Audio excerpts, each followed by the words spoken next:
Would I be the a-hole if I stopped doing all favors for my ex after he refused to do one for me? So, quick backstory. My ex Greg and I go way back. We grew up in the same neighborhood, dated in college, and I ended up pregnant. To his credit, he stood up, married me, paid for everything while I finished school, and even covered my tuition. Eventually, though, I filed for divorce. He wanted to try therapy, but I knew it wasn't going to work. Even after the split, we stayed on decent terms. He helped me with things like mowing the lawn and fixing stuff around the house, and I helped him with childcare and carpooling. For years, it felt balanced and respectful. But then came the manifesto, a long, angry email from his wife, Tessie, accusing me of being selfish and manipulative because I asked if they could keep the kids for one of my custody weeks while I go on my honeymoon. The email was brutal, full of accusations that had no basis in reality. At first, I was ready to cut them off completely. But then Greg called and apologized. He admitted Tessie overreacted, that she misread my message and thought I was asking them to cover 6 weeks instead of just 1.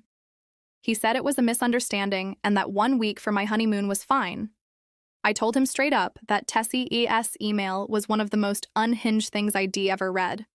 I asked if he honestly believed any of what she wrote, and he admitted no. I agreed to a compromise. I'll take the kids when Tessie has her C-section, keep them through my scheduled custody time, but after that, it's on him to figure things out. Then I set new boundaries. I told him I'd no longer be doing extra favors.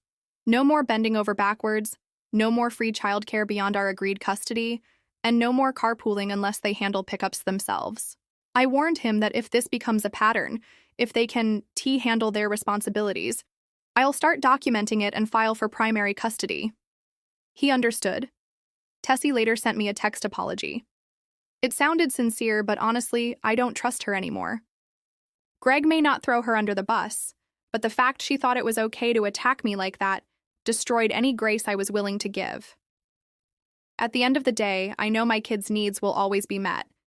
If that means they get a little less at their dad's house than they do with me, so be it. It's not the worst lesson in resilience.